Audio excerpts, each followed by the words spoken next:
My feet so fat I can't get into my roller skates. And my neck and chest don't fit anymore. Look at this. It's a stick up.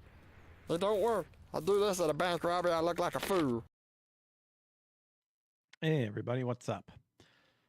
Welcome to another episode of the Power Up Podcast, where we take a look at pop culture, see what's happening, and keep our minds up to date and sharp with news ranging from the good, the bad, the ugly, maybe the even spiritual warfare that's taking place all around this crazy world, specifically in pop culture, with hopefully at least rekindling some nostalgic spirits. That is the goal of the show. Thanks for hanging out with me. It is Thursday. We usually do Tuesdays and Thursdays, like between 8 and 9 p.m. Central Time. And then we do retro gaming or gaming in general, but I do a lot of retro more games here. Mondays, Wednesdays, Fridays, and then the weekend. So if you enjoy that sort of stuff, make sure to hit the like and subscribe button. All the fun things you can do. Our goal is to try to be the number one retro channel in all of existence and time and space and all that stuff. So why not? I'm your super elite host. That's a ginger, and all the more reason to to subscribe or not. But we got got a good chunk of articles happening here. The main one kind of being talking about the PS5 apparently raising their prices, but yet for some reason China apparently has a discount. So we'll look into that. And then Gamescom, of course, having to somehow make a political statement or something like that, or someone involved in Gamescom here. So we can hop into it, which comes from Video Game Chronicles.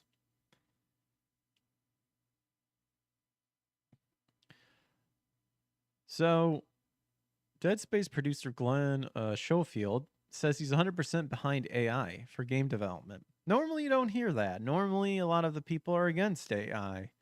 But Glenn here is apparently willing to accept what it is. So let's see if this article expands a little bit further. So Dead Space in the Callisto Protocol lead Glenn Schofield has said that he's 100% behind the use of generative AI for game development and has compared job concerns to when Photoshop was introduced at the art industry, or to the art industry. He's best known for his work on Call of Duty, Dead Space, the Callisto Protocol. In a new interview, they misspelled that up here. Procall. Oh my gosh, they forgot the T and the O. In a new interview, the veteran developer discussed his multi-decade career and his ambitions going forward in the gaming development. Notably, when asked about AI, he told the game business that he's fully on board with the technology and is actively using it in his development process. Everybody's spouting out about AI. I'm in the thick of things. The one thing that they always tout is that you can make great concept art and cinematics. Do you know the last thing the fans were telling us? Don't make cinematics. Someday, 10 years, 5 years, it'll be here, but is it going to be an engine? Right now, it's a whole bunch of things that just kind of stuck it in. And into what? It's going to have to settle down a bit before we can actually use it. So we got to continue to make games. I look for clever ideas to make games cheaper, but I'll always be looking for tools. We're always trying to make it cheaper, more efficient, faster, and better. So when asked about concerns that generative AI could lead to job losses across creative industries, Schofield compared the technology to when Photoshop was being introduced to art departments. The creative profession is right in the crosshairs of this discussion, he said. I remember when Photoshop was coming out. Now, anybody who did airbrush or anything like that, they were out of work, right? Because computers are going to make it faster. I know how to undo. I now could add airbrush techniques within seconds and all that, but everything just got more complicated. I remember when motion capture was going to take jobs away. I look at animation departments now, it could be 30 people. Always raises the bar. It's raising it now for me when I'm coming up with new ideas and worlds. I wish I could predict what jobs will come out of it. I hear people going We're going to want prompt engineers, and we probably will. He went on to say, I'm 100% behind AI. And I think that's more of the uplifting sort of thing. I mean, ignoring, the legality of everything, because that's another big topic. But he does make a very, very good point of the fact of like, well, back in the day, people didn't want Photoshop. Back in the day, they didn't want, software that could create the in-between keyframes of stuff. And now, people are embracing it.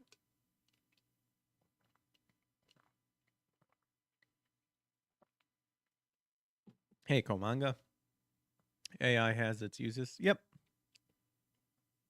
I've been there for a lot of these moments. I was there for the beginning of the internet when they said everyone would have a website, and now everybody does. AI is here, just work with it. So according to this year's Game Developers Conference survey, majority, 52% of developers, reported working at companies that utilize generative AI tools. However, it appears that as usage has gone up, curiosity has gone down. 9% of developers surveyed their companies were interested in generative AI tools, down from 15% last year. 27% said their companies had no interest in using them, and a 9-point increase from 2024. Oh, excuse me. Earlier this year, Schofield took to LinkedIn to say that he may have directed his last AAA game due to struggles to find funding for his next project.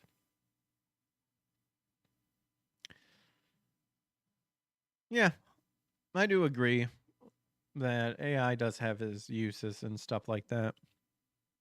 I think he said it quite well.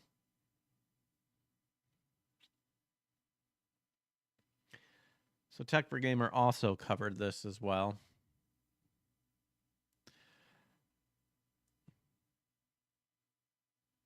So although this project ended up being overwhelming, that's the Callisto Protocol, and led to Glenn Schofield considering retirement from the industry, the developer has decided to continue moving forward. He has now begun planning a new project and intend to use AI during development. Okay, so he does have apparently a new project in the works.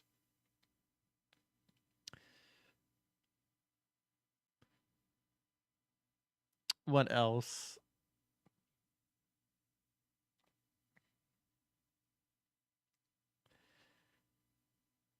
I mean, yeah, kind of like what has been reiterated in the video game Chronicle article.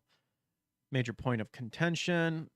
While many acknowledge its benefits, others believe it will replace jobs and professions. He noted that AI is yet another major development, like the internet motion caption years ago.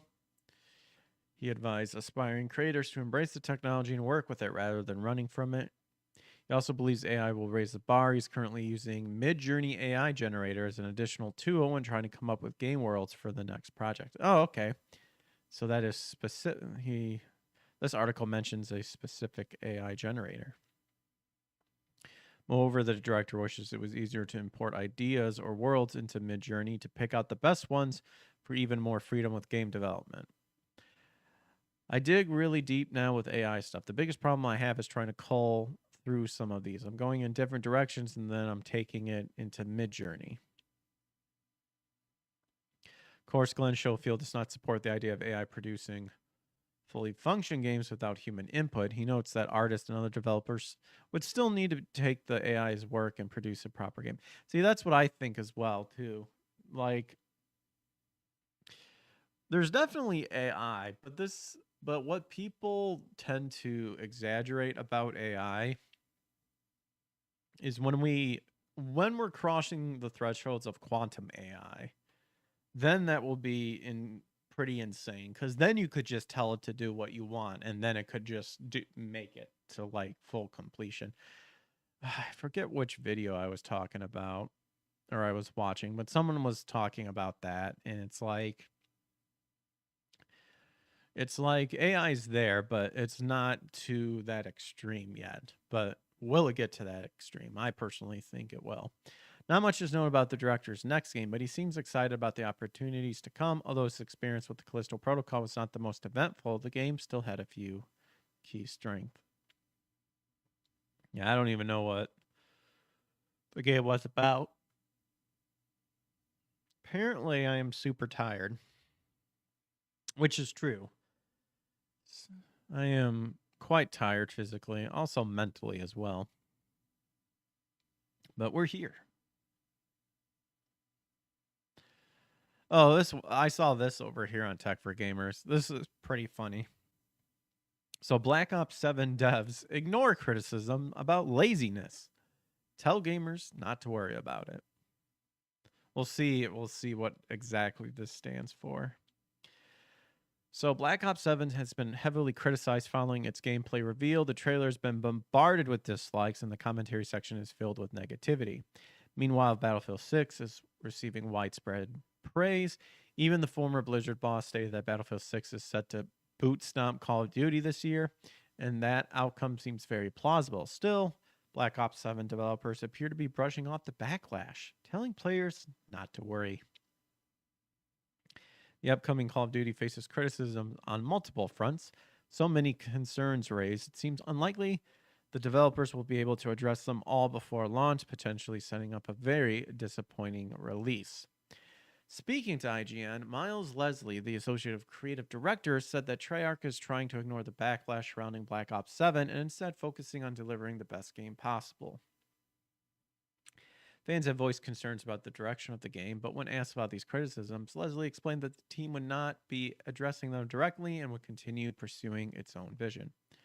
There's always going to be people that are going to try to knock you down and not have positive criticisms. Dude, oh my gosh, this is just ignoring. See, this is what they do. This is what they do. They can't even handle criticism at all. If people are not 100% on board of what they're doing, they're going to say, well, you're just being negative and, not have positive criticism. What is, positive criticism? Like, if you're just looking for that as opposed for negative criticism, like, you're just delusional, dude. You're not learning anything. You're just picking out.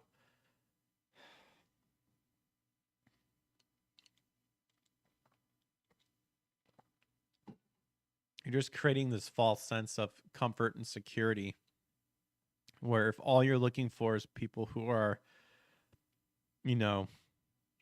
being positive about all the thing, you're creating a false sense of what it actually, what people actually think. Kind of like with the whole Rumble situation happening. A lot of shills sucking off Rumble about, how they can do no wrong. And a lot of their decisions have not been good. And, they're just ignoring it or straight up mocking people who have legit concerns. It's retarded.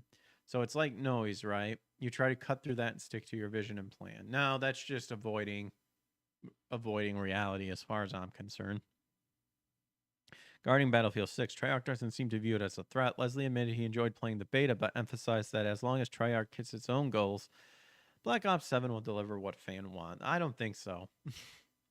He added that there's nothing to worry about and simply encourage players to have fun. We're fans of the FPS genre. We're fans of a lot of games. Let's all have fun. Guess we could take a look at what the... Fear makes you easier to control. It's time to wake up. Your streets shall once again run red. I don't even, I don't know. I don't even know what they're trying to do. Oh, 2035. Jeez. She had a mansion. Stop looking backwards, Dave. What matters is what you do next. A lot of people counting on us for answers. So what's there's always a gimmick. What are they... What can they do? Wall run or something?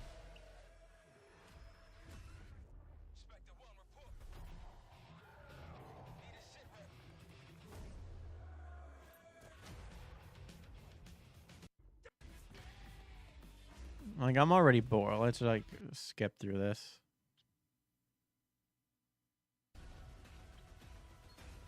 No more games. This ends now.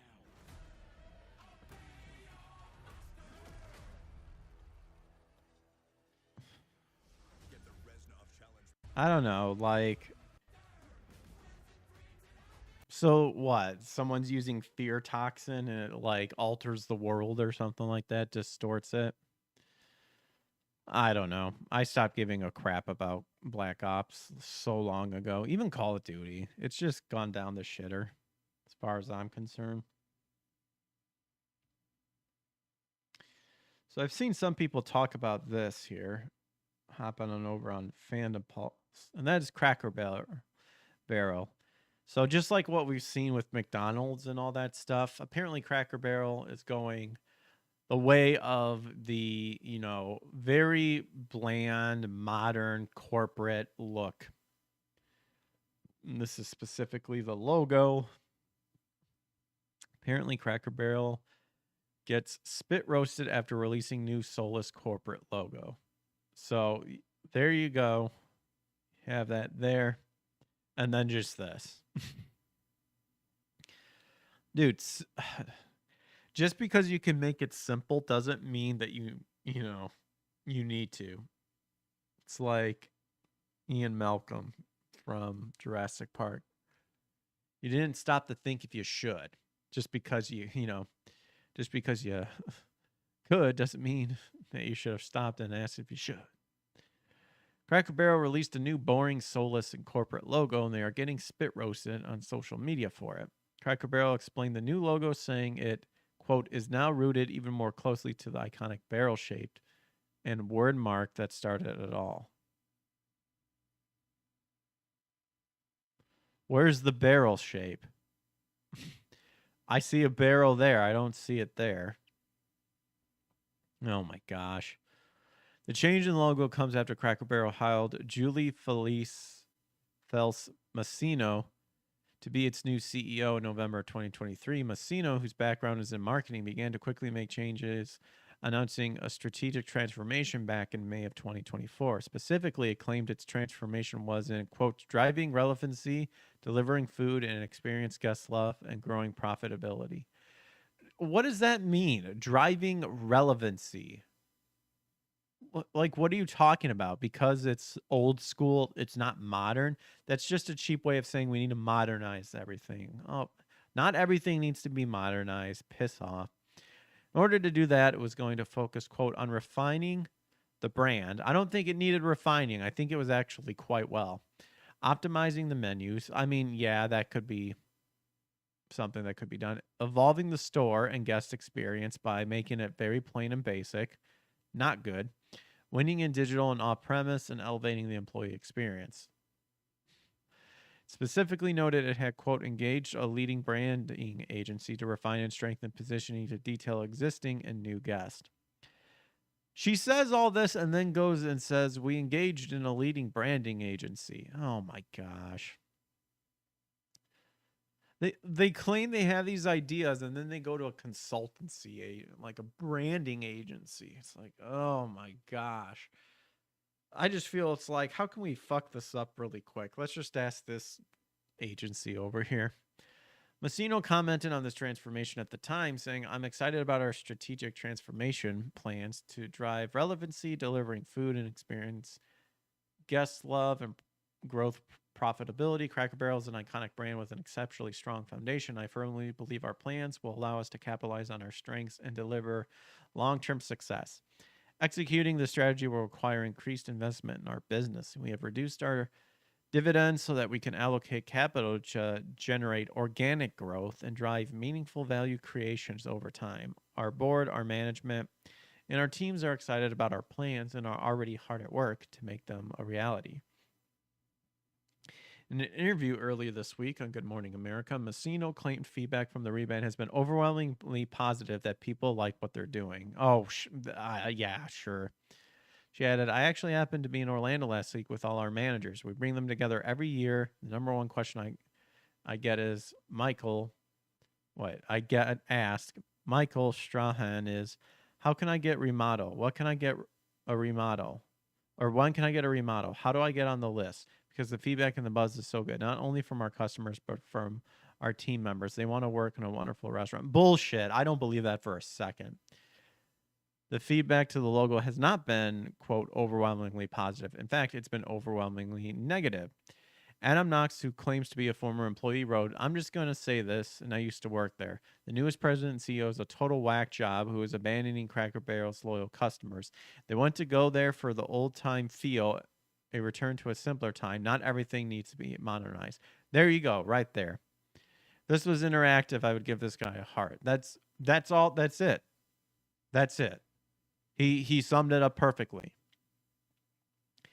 Eric Russell, who also claims to be a former Cracker Barrel employee and brand designer, stated, it's a brand designer that worked at Cracker Barrel for almost 9 years. Watching them commit brand suicide is something. Oh, ouch. Oh, D-Day Cobra, Jeremy here. Political and culture commentator Jeremy Griggs, a.k.a.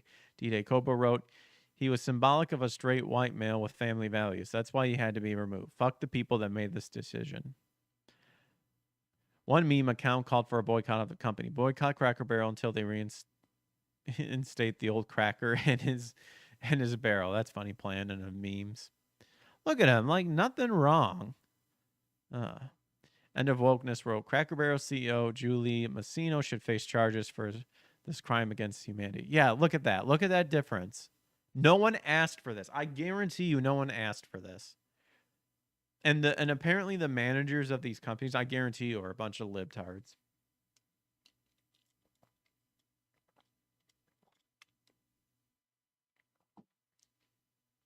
Absolutely ridiculous.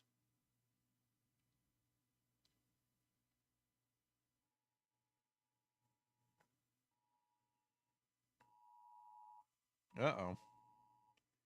It's not good. I just got an Amber Alert on my phone. Not good at all. Hope everything turns out all right. Oh, Fuzzy Pickle followed on Kick and Twitch. Awesome. Thanks, brother. A recent channel that I discovered on Retro Games, A Man of Faith. Seems pretty good. Mike Engelman wrote, remember the old saying, if it's not broke, don't fix it? The new Cracker Barrel CEO did just that. Woke DI promotion, no doubt after you listen to her explain, LOL. Yeah, just look at that.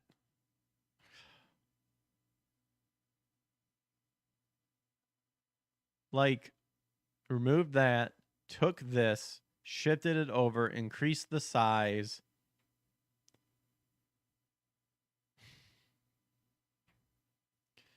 Just plain. Apparently this article is just, would you just look at it? Apparently this article is really padded with just a bunch of people being mad. Ianon Patriarchonauts boycotting the restaurant until Massino's removed as CEO. This is the CEO of Cracker Barrel that changed their OG logo. I'm done eating there until this woman is gone. Oh, crap. Yeah, that's not good. Yep. Benny Johnson simply wrote, Cracker Barrel completely changed their iconic logo for the first time in 47 years, and it's absolutely horrible. When will they learn? Matt Von Swole declared, you disappointed the entire country. This is what you took from us. I know. Look at that. I loved going into Cracker Barrel and just seeing all this stuff on the wall. Cracker Barrel didn't just lose its logo. It lost its soul under a CEO more obsessed with DEI quotas than country charm. They've scrubbed the iconic logo, remodeled 70 plus stores in sterile showroom knockoffs, pledged $1,700 million to erase every trace of what made it feel like home. According to a civil rights complaint, they're openly discriminating against white employees. Oh, is that true? Ooh. This isn't modernization, it's extermination of Americana, of warmth, of memory. Congratulations, Cracker Barrel. You're now woke barrel. Nobody asked for this. She added, they stripped away the American vibe people grew up on. This isn't nostalgia. It's another refined corporate disaster pretending to be history. No, she said it good, too, with the Americana. Like, 100%. It's disgusting. What do you make of Cracker Barrel's design? I think it's a piece of garbage. Again, people like simplicity, yes, but that doesn't mean that everything needs to be swapped, to be modernized. Exactly what the first employee said. And exactly what this person down here said about the Americana of everything. No, this lady saw a company. I mean, this right here says it all too. She saw a company that is out of date in in these wokies' minds, out of date, not progressive enough, XYZ, absolutely disgusting. This infuriates them because it doesn't it captures like the Americana, which includes everybody. They do not want inclusion. They want diversity, and they want their version to be perceived as the correct version because they are so messed up. Ugh, freaking scum, man. Yeah, I complained. I'd complain. So this caught my eye over back on Tech for Gamers here. The PS5 outsells the PSP. Set to catch Game Boy Advance sales figures soon. So the PS5 launched in 2020 during the pandemic when there was a chip shortage resulting in limited supply of the console. However, despite the slow start, the latest Sony console has managed to rack up a great number of sales. It is claimed that the PS5 has outsold the PSP and is now on track to catch the Game Boy as well, which is among the best-selling console of all time. This is a huge feat considering the slow start of its life cycle. PS5 has slowly become the definitive console for almost every household as Xbox is backing out of the console game. It not only has its exclusive, but it also actively gets Xbox game. Oh, hey, Nate. Hey, Nate here. She's another ideologue that couldn't take over the gaming industry, so she had to take over food because she knows it's run by normies. Oh, that's garbage. Love me some Cracker Barrel mac and cheese. I know. Burn it all down. Just burn it all down. I don't get it. I don't. How can this be? I don't understand. I'm a super elite. That does it. That's it. This planet is history. I am with you, Vegeta. As a super elite, I do not understand in that this planet is history.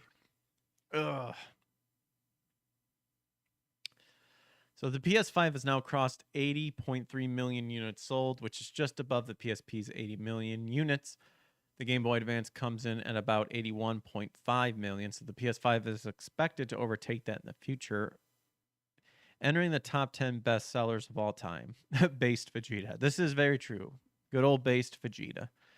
The console is also expected to surpass the 360 in just a few months. It might even catch up to the PS3 by the end of this year. It still has a year or two of its life cycle left. It wouldn't come as a surprise if it crossed the original PlayStation as well.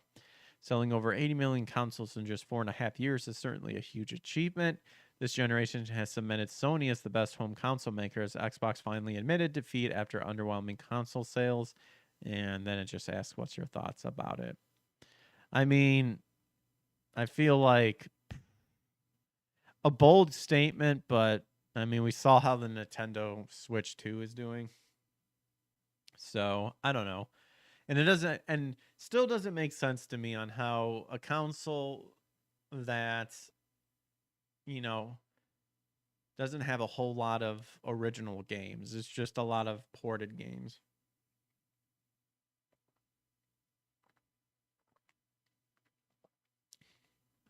PS2 is still the best-selling console ever, which is bonkers. Says Nate, yes. I still have my PS2.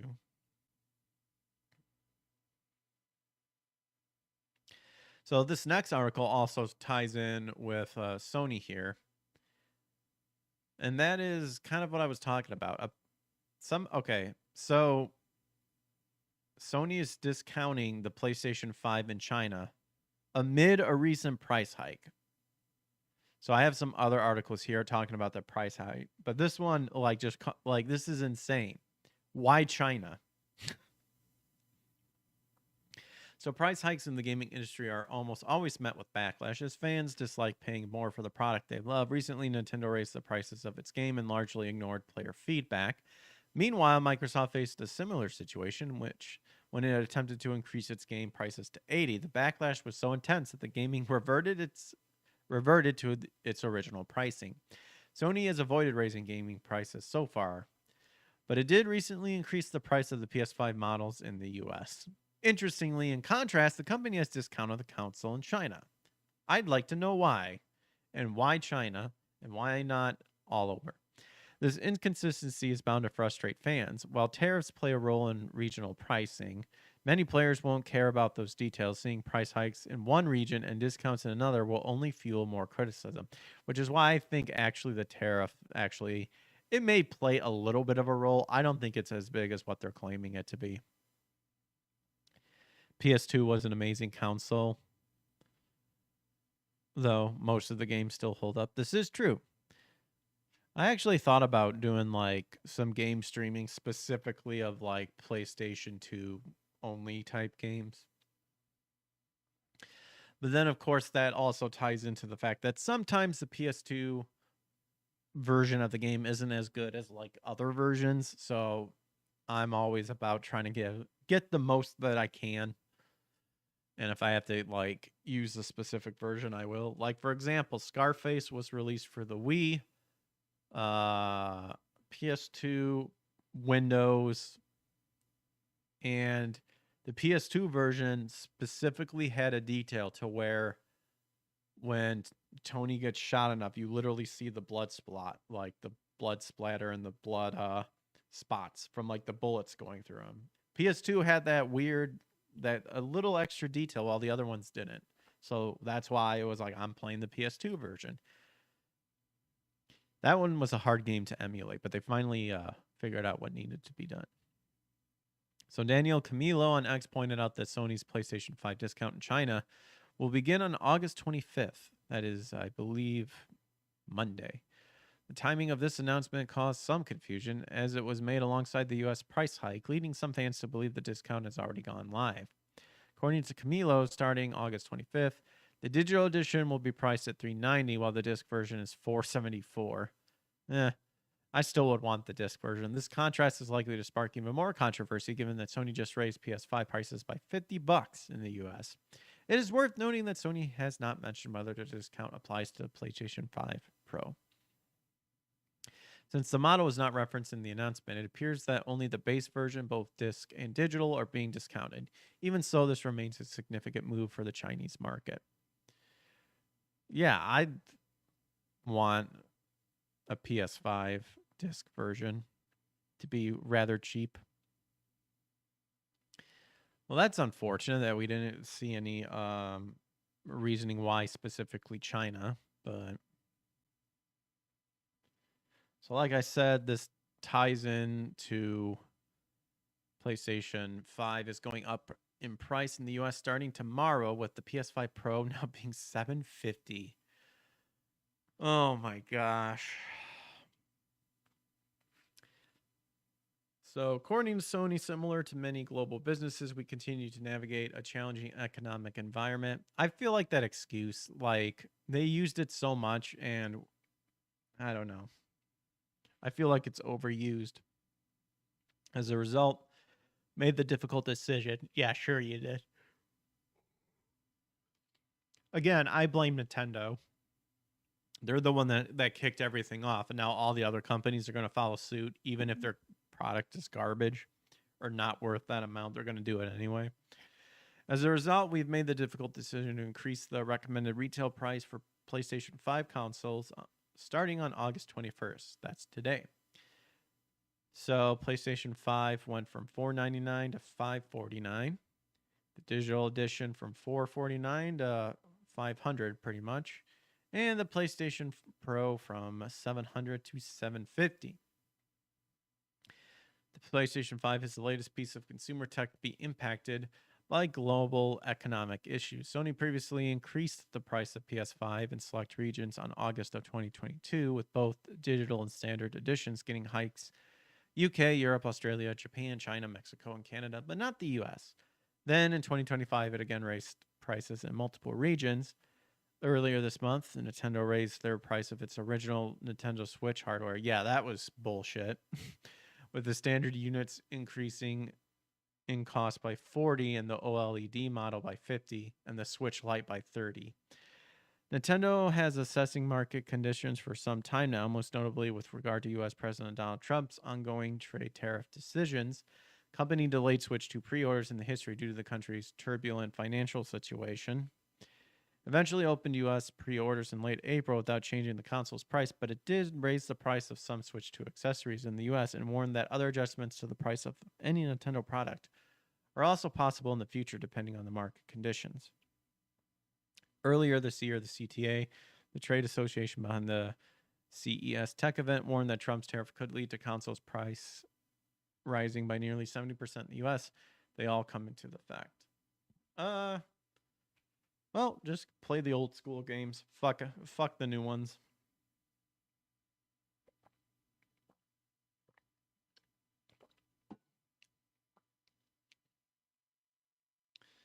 I think it's ridiculous.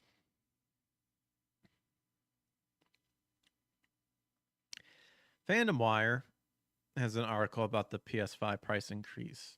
They're claiming why it just got more expensive. And here's everything you need to know about the changes. So following the Xbox's price hike back in May 1st, as we know, it increased the cost August 21st. All current gen consoles will get approximately price bump of 50. Includes, like we said, the base PS5 digital and pro variants. These changes only apply to the US markets, and Sony specified that the same won't reflect in additional markets. If you're wondering about the sudden increase, here's everything you need to know about it. So we already saw the new prices right here. The increase is mainly tied to two factors: ongoing struggles in the global economy and Trump's tariffs. Oh, so they're going down the tariff. United States has placed a 15% tariff on products imported from Japan. Additionally, in the press release, Sony explicitly mentioned that they're facing challenging times from the global economic conditions. However, making these changes wasn't an easy decision for Sony either. They even mentioned that these changes are being made similar to many global businesses. So what? This might be indicating towards Xbox's recent increase in console prices. Especially the PS5 consoles are already competitively priced. To balance things out, adjusted the price additional 50. Factors like fluctuating exchange rates and mounting supply chain pressure made it increasingly difficult to maintain the same pricing structure. I don't know. It's never seemed to be that big of a news, in my opinion, when it was all talking about. Like when everyone was worried about it, and then all of a sudden it was like, that's it. So as of now, the DualSense controller has not seen a price hike amid the PlayStation 5 console price increase. The strategy is similar to the Xbox, which was implemented a few months back. However, that also hinted towards games being priced as $80. It's unknown whether Sony will follow in Microsoft's footsteps in that regard as well. That'd be a foolish decision.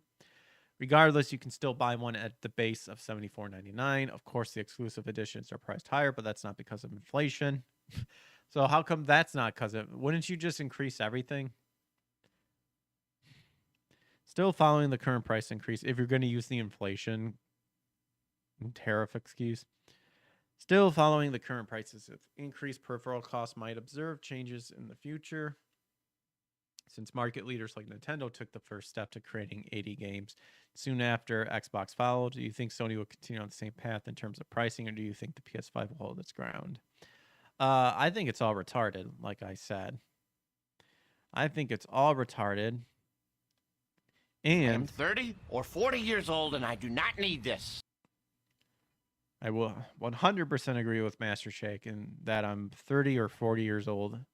Do not need this stupid garbage. They've been serial crushed by some huge friggin' guy. I just threw that one in there because I wanted to hear it. They've been serial crushed by some huge friggin' guy. We got a little bit more info, but I mean, it was just so they could say that. And then they didn't get into the reasons why, but like super in depth. Except like, oh, it's just pressure. Like, so? Are they selling well? I don't know. This is why I'm not in it. This is why I don't do economics. What do I know? I'm just an innocent pup. However, that Park Place has indeed asked the question about the PS5 price. Is it really because of the tariffs or corporate greed? Me thinks it's that, but let's see what they have to say. Again, just hiked the prices, claiming it's challenging economic environment for the reason. But with Sony Group Corp stock up more than 70% over the last 5 years, many gamers are questioning whether this move is truly about economic pressure or just another example of a corporation cashing in on loyal customers. Yeah, if your stocks are doing good. So here's the announcement. It was shared on the official PlayStation blog. Continue to navigate a challenging economic environment. There's the new prices. Emphasize that accessories remain unchanged and no other region were included in the price change. Yeah.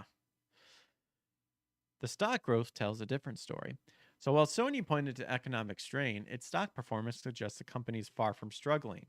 As of August 20th, so that's literally yesterday, 2025, the Sony Group shares traded at $28.02, reflecting a 5-year return of nearly 78%.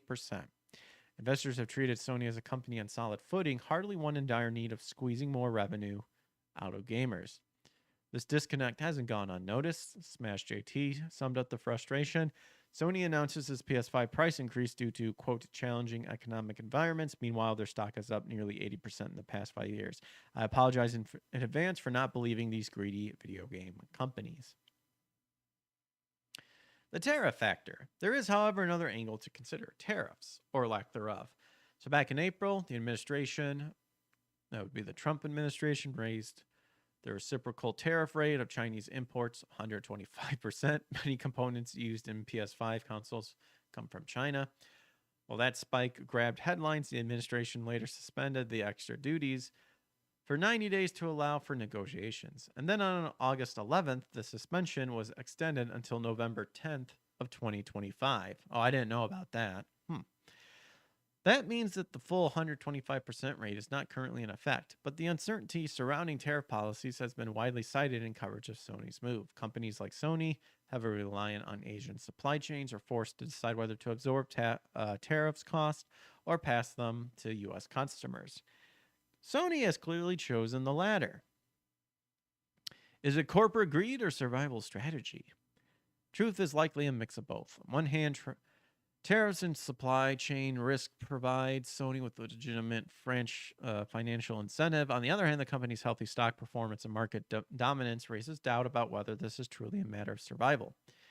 Instead of clearly citing tariffs, Sony's vague, challenging environment statement leaves the impression of opportunism, leveraging global economics as cover for a strategic price hike. So Sony's decision to raise it may have roots in tariff uncertainties, but the company's strong financial make it hard to escape the perception of corporate greed. For gamers, it's a frustrating reminder that the console wars aren't about who makes the best hardware. They're about who can extract the most from their audience while keeping Wall Street smiling. Question now is simple. Will consumers push back on the PS5 price hike, or will Sony dominance in the console market allowing them to charge more without consequences? Good job, Marvin Montanaro. I think you did a good job writing that article. All righty. I guess we're kind of on the main topics that I wanted to share with you guys. Gamescom. A lot of stuff coming out of Gamescom. But apparently some politics had to be mentioned. They had to say something. Kotaku even wrote an article about this, which is hilarious because they got ass mad when the one guy who said make FPS shooters great again. Hilarious. So, hijacks by politics, Gamescom 2025. Gaming media can't cheer loud enough. So the opening of the Gamescom 2025 was hijacked by divisive political statements, with one developer claiming on the stage that, quote, democracy is under attack. Let it be known that when they say democracy, they're talking about their warped version of what they think democracy is. But let's be real. Democracy is mob rule, and these people love being the mob. But in any case, so Gamescom opening night live has always been billed as one of the biggest gaming showcases in the world, a night to celebrate creativity, entertainment, and sheer joy of interactive art. Yet this year, instead of simply spotlighting games, audience were treated as something else entirely, a scripted political speech about the state of the world, delivered under the guise of promoting the darkest files. So developer George Frederick stepped on stage not just to talk about his detective game centered on post-World War II German fascists, how convenient, but to declare we cannot simply stand back and watch. We must take action. Democracy is under attack right now. Minority rights are being violated. Minority rights are not being violated. If anything, it's usually it's you guys that are doing the violations. And when you say, when democracy is under attack right now, it is your weird fantasy idea of what you think democracy is, not based in reality. The speech was delivered in the middle of what's supposed to be an apolitical, unifying celebration of gaming, and like clockwork, the gaming press outlets like Kotaku immediately lined up to cheer. So the point of events like Gamescom, Summer Game Fest, Game Awards is simple. Showcase games. Give fans a reason to get excited, let developers celebrate their hard work, and bring the community together. Politics divides. Gaming is supposed to unite. As you can see here, Vera Dark has talked about it, made a video. Go check her out. She's cool. Frederick is entitled to his own opinion. Nobody disputes that. As Vera Dark pointed out in her video on the subject, devs are free to tweet, write blogs, or post on X to their heart's content, but hijacking the stage of the industry's largest European gaming showcase to deliver a partisan lecture, it's not what people tuned in for.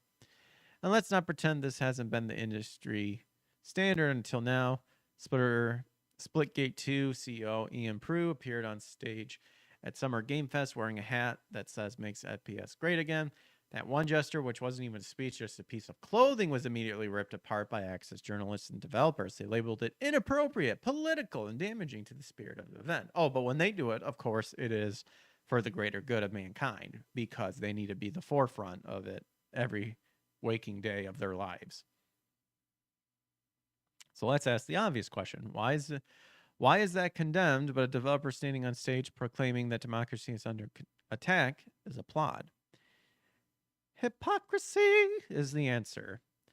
So Kotaku's write-up of the moment wasn't just neutral coverage. They called Frederick's remark a very important message. It framed the Gamescom stage as a noble platform for political commentary. Wow. These same outlets cry foul when a developer makes a joke, a cultural reference, or anything that might be construed as political if it leans right of center. But when a speech parrots the worldview of the gaming press itself, suddenly it's brave and important. The double standard could not be more obvious. The result, nobody's buying it. If Frederick hoped his speech would move hearts and sell games, the numbers tell a different story. The Darkest Files, launched earlier this year, has been languishing on Steam. Its all-time peak was a paltry 201 concurrent players, and during Gamescom's week, it briefly ticked up to 75. As of this writing, there are 44 people in the world playing. For context, that's fewer players than some 10-year-old indie titles. Ouch. Gamers aren't being swayed. If anything, they're tuning out. On social media, the reactions to the Gamescom speech has been overwhelmingly negative. Vardark mocked this segment as creepy, propaganda. And she's right. Political grandstanding might earn applause from journalists desperate to turn gamings into an extension of their activism, but it doesn't sell copies. So the Gamescom organizers have been touting their Gamescom Cares initiative, a showcase for what they call responsibility projects. Alongside the Darkest Files, they highlighted games like Glass House, a feudal punk CRPG, Compensation Not Guaranteed, a point-and-click paperwork simulator about post-colonial land restitution. Sound fun? Thought not. What? This isn't about fun. It's about turning one of gaming's biggest global stages into a lecture hall. And while journalists in the press room might lap it up, the average gamer is left wondering why their favorite hobby has become a vehicle for lectures they never asked for. Dude, guys, there is games up to wazoo from back in the day that did not have any of this stuff. Go back, play those games. Get them however you can. I don't care. I'm not responsible for your actions. Mod them. Get fan translations. Do what you need to do. We don't need these games. If they need to use this as a lecture, then don't buy their shit. Don't buy it. We have a huge treasure trove of games, throughout history. You can find a game that will suit your fancy. Gaming can be art. It can tackle political themes when it makes sense, just as books and films sometimes do, but not every game has to be propaganda. Yep. And a specific propaganda, too. Not every developer needs to grab a microphone and make sweeping political declarations in the middle of a showcase that millions watch for entertainment. The problem isn't that Frederick spoke. The problem is that the industry and its press corps are increasingly encouraging this behavior, pushing politics where they don't belong and pushing only the voices they disagree with. Oh, and punishing. Access media will continue clapping, but judging by player counts and social media reactions, gamers themselves aren't buying it. And maybe, just maybe, that's the real message developers should pay attention to. I agree. Good job, Marvin, again. So, there we go. That's kind of like the big articles that I have here. So let's take a look at what some games are actually coming out as we wound down. Oh, I found this over on Fandom Wire too. I just wanted to read this. Even Akira Toriyama apparently hated Frieza's most infamous transformation in Dragon Ball. Make his exit as soon as possible.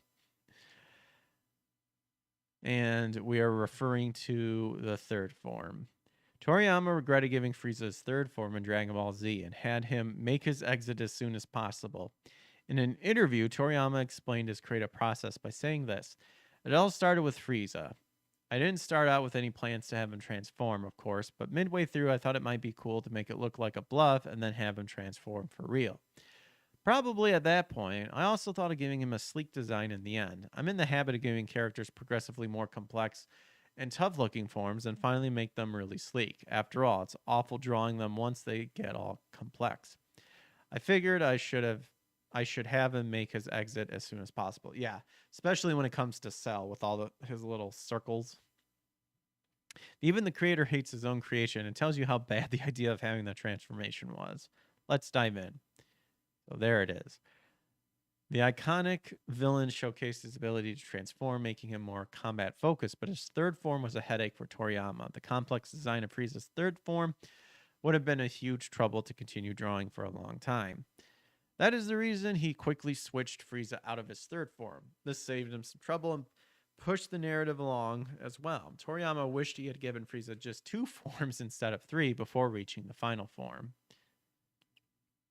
The third form makes Frieza look like a humanoid insect, without the raw power of the second form or the cool looks of the final one. The elongated head and grotesque appearance didn't make much sense in the narrative. And then giving Frieza's transformation was a boon for Dragon Ball. It was one of the best things that happened in the Dragon Ball series. Due to this uniqueness, Frieza seems to have virtually no limit to his power, managing to keep bringing up in power no matter how much Goku and the others advance. He managed to become an undying insect-like character and unlock multiple transformation that made him one of the most important antagonists in the entire franchise. And then, of course, we got Golden Frieza.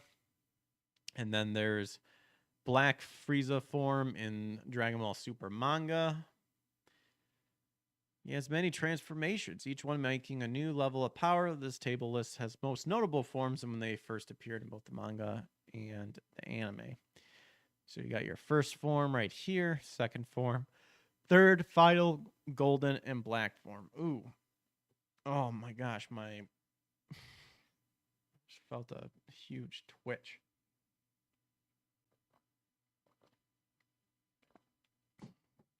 On my shoulder there. Ugh.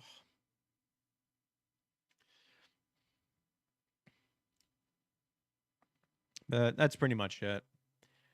Very fun, very interesting.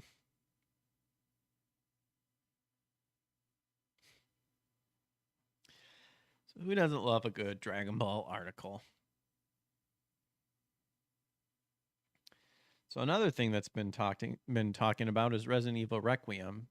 Apparently, it feels an awful lot like Hideo Kojima's canceled PT. So Resident Evil 9 offers an overly familiar brand of fear. As any demo in gaming history cast a wider shadow than PT. The aptly named playable teaser was meant to be just that, a spooky spoof of concept for an ambitious new type of Silent Hill. Yet after Konami and Kojima's irreparable spat, the Hideo Horror Project was unceremoniously canceled. Yet this new breed of horror didn't stay dead for long. Despite never seeing a full release, the atmospheric first-person prototype changed video game forever, spawning a dearth of indie imitators and ushering in a new era of first-person frights. Yet arguably, PT's eerie shadow loomed even larger over Resident Evil. After the maximalist mess of Resident Evil 6, Resident Evil 7 saw Capcom shift the series to first person, and double down on chase sequence and jump scares. As I played the demo of Resident Evil Requiem over a decade later, it's hard not to feel a sense of deja vu, as it seems that Capcom has turned PT for inspiration once more. And then you have demo begins with FBI technical analyst Grace Ashcroft awakening strapped upside down to a hospital bed, wounded and attached to an IV. She struggles, breaking her restraints and thrashing her way free. Despite waking with zero dialogue and even less context, your objective is clear. Get the hell out. If you own the base game. So we'll take a look a little bit of it. And I did see it. Apparently you can bounce between third person and first person.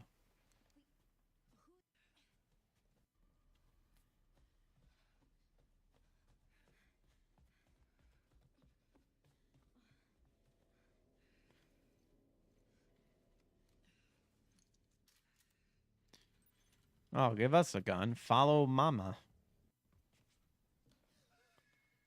So yeah, you're in first person.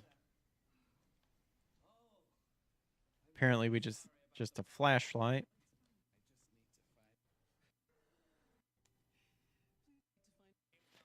Interesting. We'll have to take a look at it later.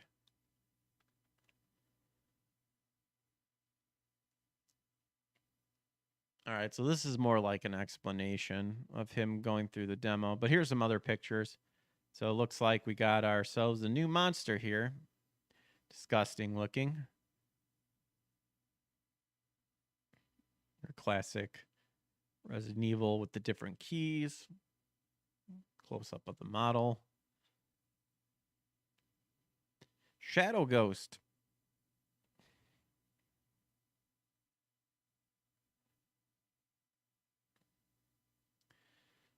All right. Oh, that's another one we'll be looking at, the Onimusha.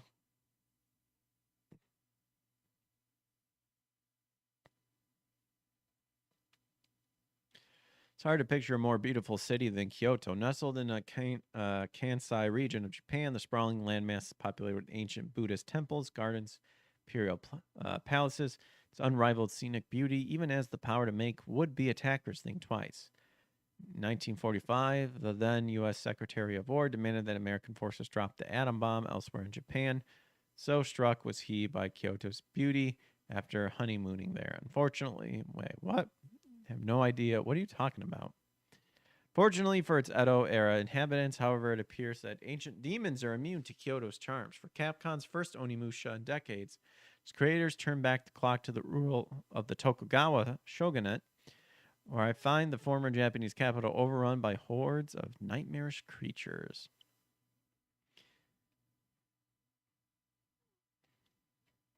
So we got some pictures here.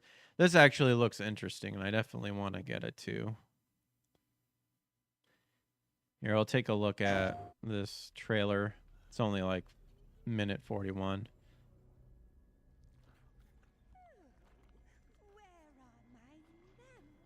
Apparently it's in English. I'm assuming this is the new trailer. Something like this was right under the city. Yeah, I don't remember seeing this from like the first trailer we watched. What fearsome power! Be careful! Ouch.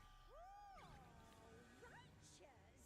And after everything you and your awful kind put him through, too. Were you feeling left out? Oh, wow. Show you something to cheer you. Oh, that's cool. Oh, but then he just... Oh, nice. That's the... I forget what that's called, but that's kind of like your insta-kill if you time it just right. Oh, nice. That's cool. Yeah, lots of demons all around. Ew.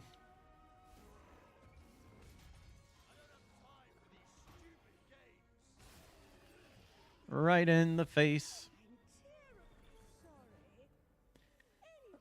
I'm assuming she's like probably the main bad guy.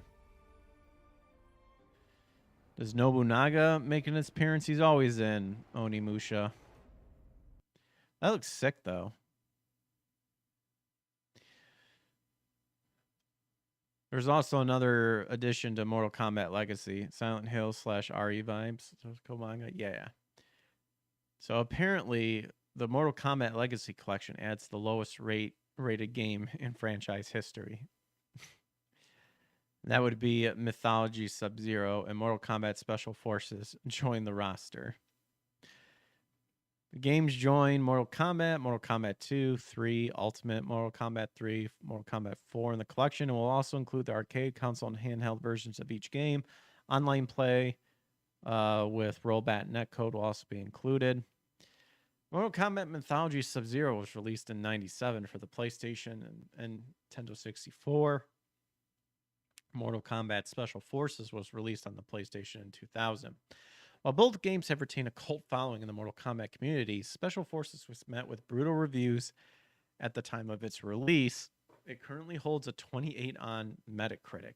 Oof. Step back into the arena where it all began. The game's description reads, from the acclaimed retro restoration team at Digital Eclipse, Legacy Collection is the definitive historical archive of the franchise's iconic origins. And then it just list over like all this stuff. I wonder if they actually I didn't see anything in here stating that if there was any problems or stuff, they fixed anything. But there you go. So there's some fun news there.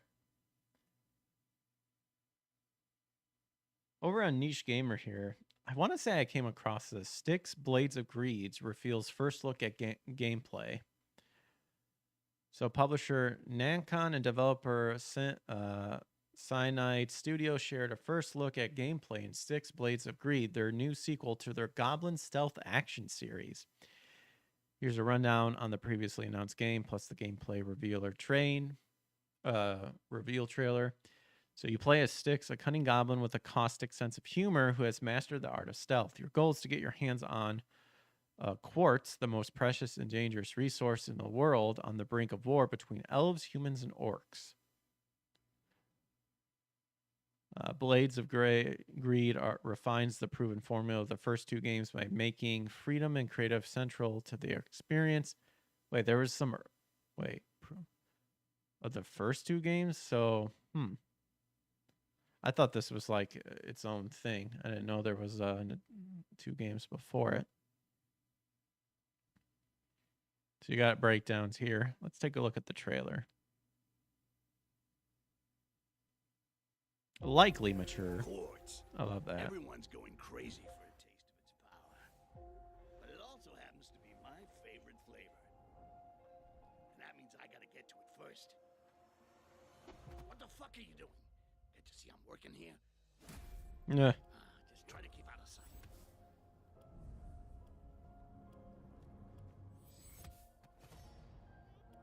Nighty-night. Sleep tight. Straight up just kills the dude. Bet you wish you could do that. Hey, knock that shit off. I did the whole voice in my head thing 2 games ago. Now comes the fun part. I know it's kind of cheating, just love the buzz of all this power. And you guys were worried. You can just make people fall off. I didn't know there was 2 games before this. I am Grand Huh. Maurice Geoffroy, and I have been tasked with recovering what you stole from us. That doesn't sound good. Interesting. Looks pretty smooth.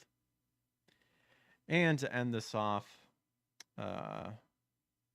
we've got that Park Place. They recently just showed the Weasley family, and they're actually redheads. So my people properly being represented. I love it. The Weasley family is officially complete, or nearly so, in HBO's decade-long Harry Potter series, with casting confirmed for Fred, George, Percy, Ginny, and matriarch Molly. For longtime Harry Potter fans, the announcement comes with a detail that shouldn't have to be newsworthy, but in today's Hollywood climate stands out. The Weasleys are actually being played by redheads. The newly announced cast includes Tristan Harlan, Gabriel Harlan. So it looks like they actually looks like real twins. Ruar Spooner, Gracie Coran, and Catherine Parkinson. All of them fit the traditional image described by J.K. Rowling. Family of fiery-haired wizards living in the burrow. This is the refreshing note of authenticity, especially in a time when Hollywood has made an odd habit of erasing or re-imaging redhead characters. I know, blackwashing us. So there you go. Oh, that's Molly Weasley? Wow. Okay. There's the twins, Percy, Ginny. Yeah, they all look good. From Annie to the Little Mermaid to Spider-Man's Mary Jane, fans have noticed a trend. Characters originally described or drawn as redheads are disproportionately the ones being swapped for new identities on screen. The Weasleys, one of the most iconic redhead families in modern fiction, could easily have fallen victim to the same trend. Instead, they chose to stay true to the books in this regard. Yeah, contrast with Snape. We all know about that. With Papa Sedu as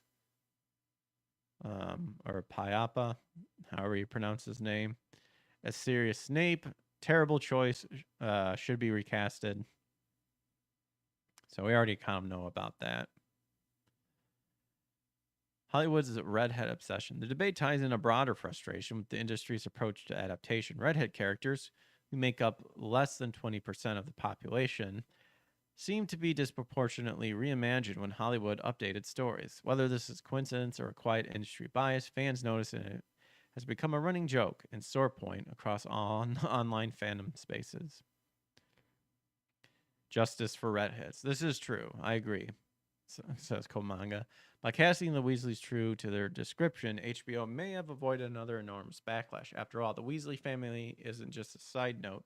They're central to the story and identity of Harry Potter.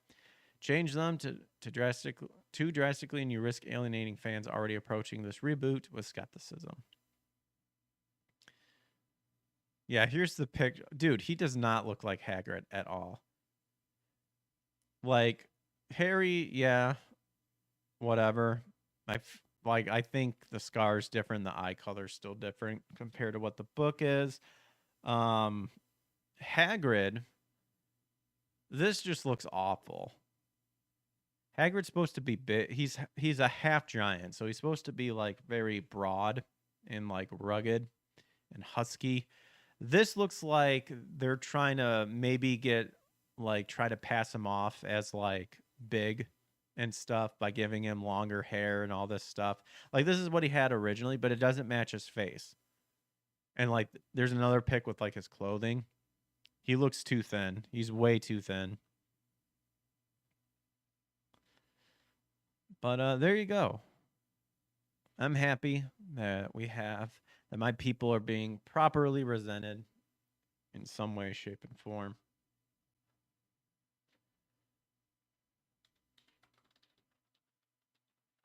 Let's see. We'll wind down here and see what games were released throughout the year. And we'll take a look at what other ones are as well, like behind. Oh my gosh, Dragon Ball GT Final Bout. I have played that game, folks. That's a toughie. That's a toughie. Tom Clancy's Rainbow Six, Countdown Vampires, Wario Land 4. Ooh, BioShock. There you go. Batman Arkham Asylum, great series.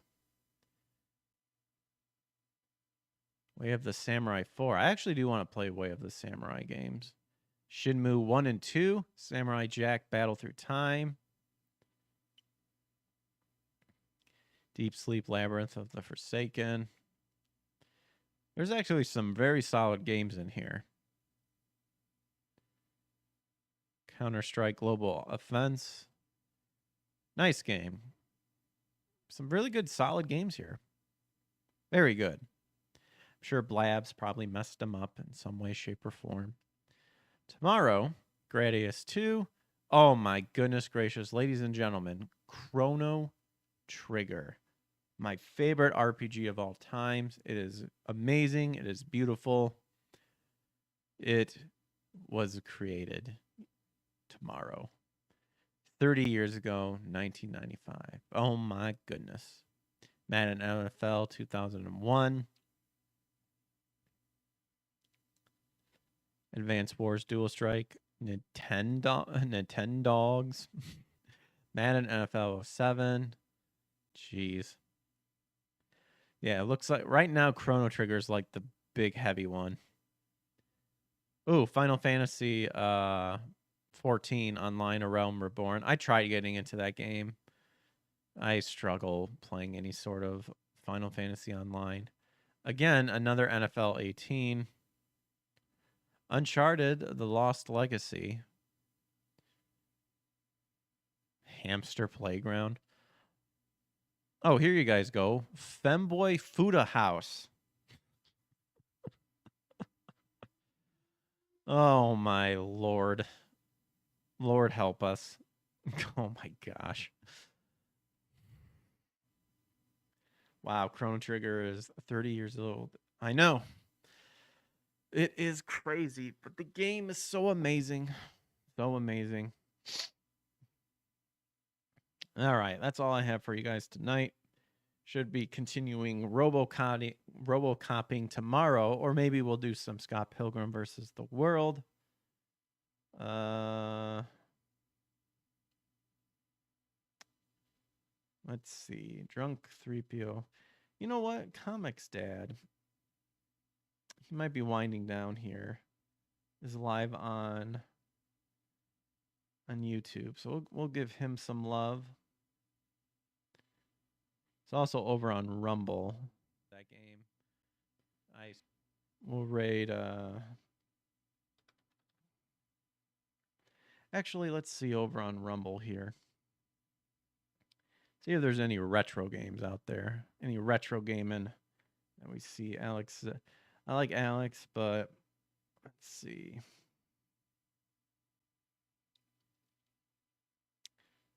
So far, I am not seeing shit.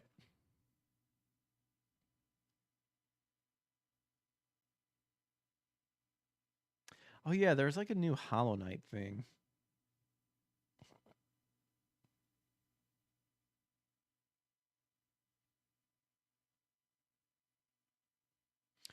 Oh, Fixus is back online. We'll share him some.